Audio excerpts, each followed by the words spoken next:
Cricket, cinema ಇತ್ಯಾದಿ ನಾಯಕರನ್ನ ಹೀರೋಗಳನ್ನಾಗಿಸಿ ಸಂಭ್ರಮಿಸುವ ಬದಲು ಈ ದೇಶದ ಹೆಮ್ಮೆಯ ಸೈನಿಕರನ್ನು, ದೇಶಕ್ಕಾಗಿ ದುಡಿದ ಮಹಾನ್ ವ್ಯಕ್ತಿಗಳನ್ನ ಹೀರೋಗಳನ್ನಾಗಿಸಿಕೊಳ್ಳಿ ಎಂದು ವಾಗ್ಮಿ, ಅಂಕಣಕಾರ ಆದರ್ಶ್ ಗೋಖಲೆ ಹೇಳಿದರು. ಹೊನ್ನಾವರ ಪಟ್ಟಣದ ನ್ಯೂ ಇಂಗ್ಲಿಷ್ ಸ್ಕೂಲ್ನಲ್ಲಿ ಖ್ಯಾತ ವಾಗ್ಮಿ, ಅಂಕಣಕಾರ, ಉಪನ್ಯಾಸಕರಾದ ಆದರ್ಶ್ ಗೋಖಲೆ ಅವರಿಂದ ವಿದ್ಯಾರ್ಥಿಗಳಿಗಾಗಿ ಹಮ್ಮಿಕೊಂಡಿದ್ದ ಪ್ರೇರಣಾ ಉಪನ್ಯಾಸ ಕಾರ್ಯಕ್ರಮ ಉದ್ದೇಶಿಸಿ ಮಾತನಾಡಿದರು. ತೊಡೆ ಮುರಿದು ದುರ್ಯೋಧನನನ್ನ ಭೀಮ ಸಾಯಿಸ್ತಾನೆ. ತೊಡೆಯಲ್ಲಿರುವುದು ಶಕ್ತಿ. ಭಾರತ ಮಾತೆ ಸಾವಿರ ವರ್ಷಗಳ ಕಾಲದ ಆಕ್ರಮಣವನ್ನ ತಡೆದು ನಿಲ್ಲುವುದಕ್ಕೆ ಕಾರಣ ಆಗಿದ್ಯಾವುದು ಅಂತಂದ್ರೆ ತೊಡೆಯ ಸ್ಥಾನದಲ್ಲಿರುವಂತಹ ಕರ್ನಾಟಕ ಮತ್ತು ಮಹಾರಾಷ್ಟ್ರ ಅನ್ನುವ ಎರಡು ರಾಜ್ಯಗಳ ಅತ್ಯಂತ ಶ್ರೇಷ್ಠ ಸ್ವಾತಂತ್ರ್ಯ ಹೋರಾಟಗಾರರ ಕಾರಣದಿಂದಲಾಗಿ ಭಾರತ ಚೆನ್ನಾಗಿದೆ.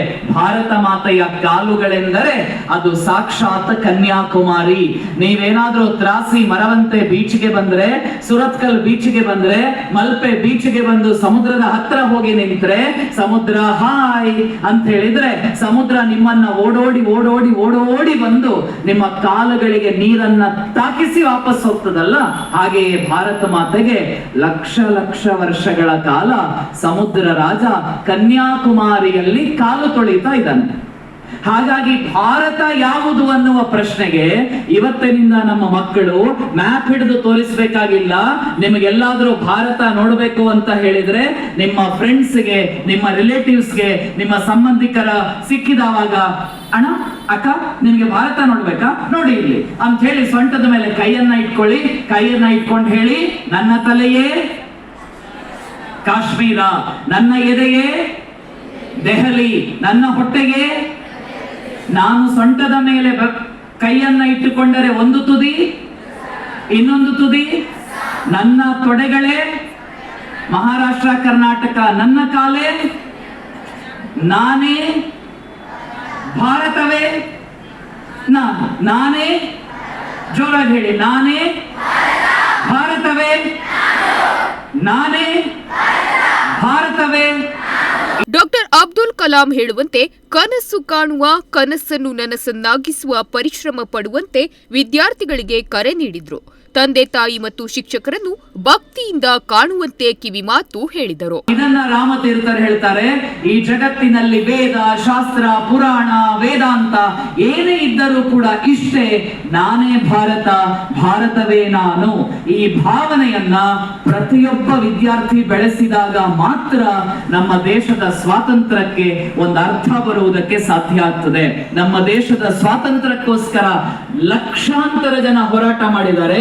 ಆ ಸ್ವಾತಂತ್ರ್ಯವನ್ನ ಉಳಿಸುವುದಕ್ಕೋಸ್ಕರ ಇವತ್ತಿಗೂ ನಮ್ಮ ಗಡಿಯನ್ನ ಕಾಯ್ತಾ ಇರುವವರು ಯಾರು ಯಾರು ಯಾರು ಹಾಗಿದ್ರೆ ನಮ್ಮ ನಿಜವಾದ ಹೀರೋಗಳು ಯಾರು? ನಮ್ಮ ಪ್ರೇರಣೆ ಯಾರು? ನಮ್ಮ ಸ್ಫೂರ್ತಿ ಯಾರು? ನಮ್ಮ ನಾಯಕರು ಯಾರು? ನಾವು ವಿಶ್ವಾಸವನ್ನ ಯಾರಲ್ಲಿಡಬೇಕು? ನಮ್ಮ ವಿಶ್ವಾಸ ಸೈನಿಕರು, ನಮ್ಮ ಪ್ರೇರಣೆ ಸೈನಿಕರು, ನಮ್ಮ ಸೂಪರ್ ಹೀರೋಗಳು ಸೈನಿಕರು, ನಮ್ಮ ಎಲ್ಲವೂ ಏನಿದೆಯೋ ಆ ಎಲ್ಲ ಗೌರವವನ್ನು ನಾವು ಕೊಡಬೇಕಾಗಿರುವಂತದ್ದು ಸೈನಿಕರಿಗೆ ಮಾತ್ರ. ಈ ವೇಳೆ ಶಾಲಾ ಮುಖ್ಯಾಧ್ಯಾಪಕ ಜಯಂತ್ ನಾಯ್ಕ್ ಸ್ವಾಗತಿಸಿದ್ರು. ಅಶೋಕ್ ನಾಯ್ಕ್ ಕಾರ್ಯಕ್ರಮ ನಿರೂಪಿಸಿ ವಂದಿಸಿದ್ರು. ಈ ವೇಳೆ ಶೈಕ್ಷಣಿಕ ವರ್ಷಕ್ಕೆ ಪ್ರವೇಶಾತಿ ಪಡೆದ ಹೊಸ ವಿದ್ಯಾರ್ಥಿಗಳು ಹಾಗೂ 10ನೇ ತರಗತಿ ವಿದ್ಯಾರ್ಥಿಗಳು ಈ ಕಾರ್ಯಕ್ರಮದಲ್ಲಿ ಪಾಲ್ಗೊಂಡು ಉಪನ್ಯಾಸದ ಪ್ರಯೋಜನ ಪಡೆದ್ರು. ಸಪುರವಿದೆ, ಅಲ್ಲಿಂದ ನಿಧಾನಕ್ಕೆ ಕೆಳಗಡೆ ಇಳಿದಾಗ ಭಾರತದ ಮ್ಯಾಪ್ ವಿಸ್ತಾರವಾಗುತ್ತಾ ಹೋಗುತ್ತದೆ. ಒಂದು ತುದಿ ಗುಜರಾತ್, ಇನ್ನೊಂದು ತುದಿ ಅಸ್ಸಾಂ. ಗುಜರಾತ್ ಅನ್ನ ತಲುಪಿ ಅಸ್ಸಾಂ ಅನ್ನ ತಲುಪಿದ ಬಳಿಕ ಮತ್ತೆ ಭಾರತದ ಮ್ಯಾಪ್ ಸಪುರವಾಗುತ್ತಾ ಬರುತ್ತದೆ. ನಾನು ಸೊಂಟದ ಮೇಲೆ ಕೈಯನ್ನ ಇಟ್ಟುಕೊಂಡು ಒಂದು ತುದಿ ತಲುಪಿ ವಾಪಸ್ ಕೆಳಗಡೆ ಬಂದ್ರೆ, ಇನ್ನೊಂದು ತುದಿ ತಲುಪಿ ವಾಪಸ್ ಕೆಳಗಡೆ ಬಂದ್ರೆ ಮತ್ತೆ ಸಪುರವಾಗ್ತಾ ಬಂತು. ನಾನು ಇಲ್ಲಿ ನಿಂತು ನಿಮ್ಮಲ್ಲಿ ಮಾತನಾಡಬೇಕೆಂದರೆ ನನ್ನಲ್ಲಿ ಉಸಿರಿರಬೇಕು. ಉಸಿರಿರಬೇಕೆಂದರೆ 72 ಸರ್ತಿ loop dub loop dub loop dub ಅಂತ ಕಿಡ್ನಿ ಹೊಡ್ಕೊಳ್ಬೇಕು.